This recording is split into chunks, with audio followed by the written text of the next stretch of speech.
Konuşmamızın, toplantımızın açılış konuşmalarını yapmak üzere Türkiye Odaları Sayın Bakanlığı Gürcistan, Ermenistan, Rusya, İran ve Türkiye ile karasınırı, Kazakistan ve Türkmenistan'la Hazar Denizi üzerinden sınır komşusu. Tarihi İpek yolu üzerinde yer alır. Yer almaktadır ve bu koridorun da gelişmesiyle ortaklaştırmak hem gümrük hem lojistik açısından. Buyurun, başka sorular olan? Bu finansal konularda alışkın olduğumuz bilgileri dinledik ama benim alışık olmadığım bir bilgi dikkatimi çekti. Devlet desteği, sermaye ortaklığı. Bunu biraz detaylandırabilir misiniz? Bir de Şimdi şöyle, Azerbaycan'da Azerbaycan Biznes'in İnkişafı Fondu. Yani Azerbaycan girişimciliği işinize değil, daha çok finansal bakış açısından size destek sunmaktadır. Bir de elbette ki şirketinizin devlet şirketiyle ortaklığı. Değerli konuklar, programımız sona ermiştir. Katılımınız için hepinize teşekkür ediyoruz.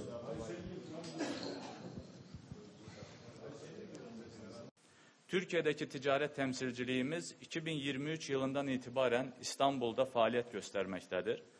Ve bu süreçte tarafımızdan Türkiye'nin yaklaşık 20 bölgesine ziyaretler sağlanmış, farklı sektörlerden iş insanlarıyla görüşmeler gerçekleştirilmiş, 30'dan fazla yatırım misyonunun Azerbaycan'a ziyaretleri organize edilmiştir.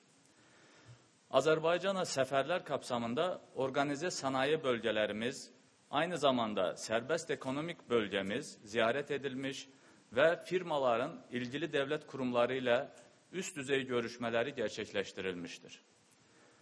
Bu ziyaretlere katılan firmalardan bazıları artık Azerbaycan'da yatırım yapmış ve üretime başlamıştır. Son yıllarda Türkiye'nin Baykar, Demirören, Kartaş, Gedik, Yenilaç gibi büyük şirketlerinin yanı sıra küçük ve orta ölçekli şirketlerin de Azerbaycan'da faaliyete başlamış veya yatırım sürecine girmişler. Belirtmek isterim ki bugün Azerbaycan'da 6.000'den fazla Türkiye sermayeli şirket çeşitli sektörlerde faaliyet göstermektedir. Eylül ayında Bakü'de gerçekleştirilen 1. Azerbaycan Uluslararası Yatırım Forumu kapsamında toplam değeri 10 milyar doları aşan projeler için anlaşmalar imzalanmış. Bunun 7 milyar dolardan fazlası yabancı katılımla hayata gerçekleştirilecek olan petrol dışı sektör yatırımlara yönelmiştir. Değerli katılımcılar, Nahçıvan ve Karabağ bölgeleri dahil olmak üzere ülkemizin farklı coğrafyalarında 9 organize sanayi bölgesinde ve Elet serbest ekonomik bölgesinde faaliyet gösteren yatırımcılara aynı zamanda yatırım teşvik belgesi sahiplerine geniş kapsamlı vergi muafiyetleri ve teşvikler sunulmaktadır. Bununla birlikte yatırımcılara yalnızca muafiyetler sağlanmakla kalmayıp, devlet kurumları tarafından finansal destek mekanizmaları ve uzun vadeli düşük faizli krediler de sunulmaktadır. Ayrıca ülkemizin 10 ülke ile imzaladığı serbest ticaret anlaşmaları 280 milyonluk nüfuzlu pazara gümrüksüz erişim sağlamaktadır. Aynı zamanda Azerbaycan ve Türkiye arasında imzalanmış tercihli ticaret anlaşması kapsamında her ülkeden 30'ar çeşit ürün için gümrüksüz ticaret imkanı da bulunmaktadır. Bugün ülkemize dünyanın 4 yanından yatırımcılar geliyor.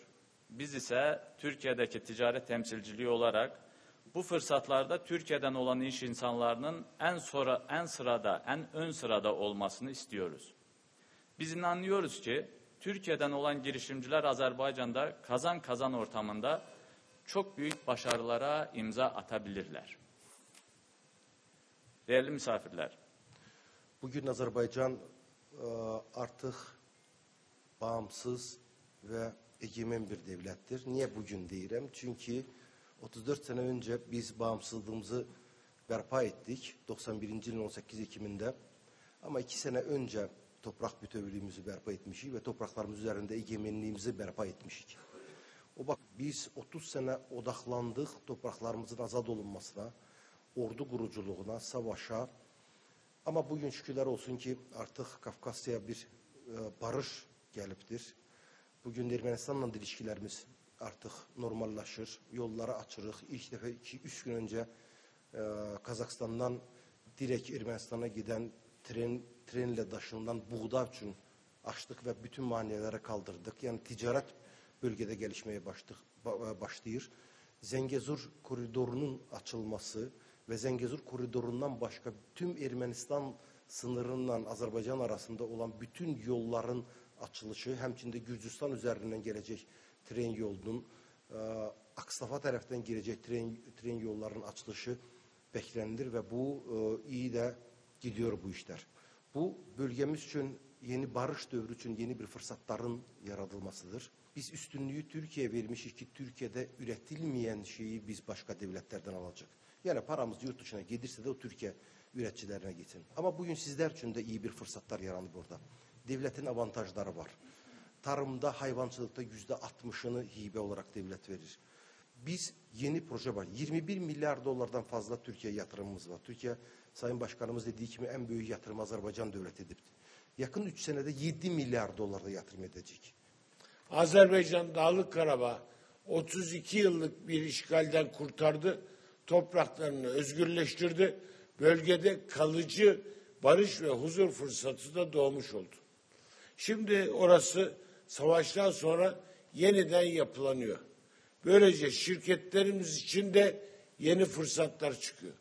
Azerbaycanlı kardeşlerimizle birlikte bölgenin gelişmesi, bölgede huzurun kökleşmesi için üzerimize düşeni yapmaya da hazırız. Karabağ ve Şuşa'yı da Bakü ve diğer Azerbaycan şehirleri gibi parlayan yıldızlar yapmak hepimizin elinde. Nahçıvan'la Bakü'yü birbirine bağlayacak Zengezur koridoru bölgemiz ticaretinin gelişmesine de büyük katkı sağlayacaktır. Türkiye enerji alanında Azerbaycan'dan kaynak tedarik ederken sanayi ürünleri ve hizmetler konusunda da Azerbaycan'a katkı sağlıyor. Ancak Azerbaycan ile ticaretimiz enerji dışındaki potansiyelin oldukça da altında. Ulaştırma ve enerji alanlarındaki potansiyeli de geliştirmemiz gerekir. Bakü-Tiflis-Kars demiryolu hattı esasen bunun en somut örneklerinden birisidir. Fakat bu hattan daha yüksek verim alabilmemiz için yenileme çalışmalarının da ivedilikle tamamlanması gerekir. Aynı şekilde Kars-Nahçıvan demiryolu projesine ilişkin çalışmaların da hızla bitirilmesi gerekir. TANAP'ın kapasite artırılması ve Türkmenistan-Hazar doğal gazının Türkiye'ye ve Avrupa'ya aktarılması Trans-Hazar geçişlerini daha etkin ve verimli kullanılması önceliklerimiz arasındadır. Artık daha kapsamlı ekonomik entegrasyona imkan veren yeni nesil serbest ticaret anlaşması kapsamını konuşmamız gerekir diye düşünüyorum. Öte yandan yatırımcıları ülkelerimize çekmek için uluslararası standartta bir tahkim imkanı sağlanabilir.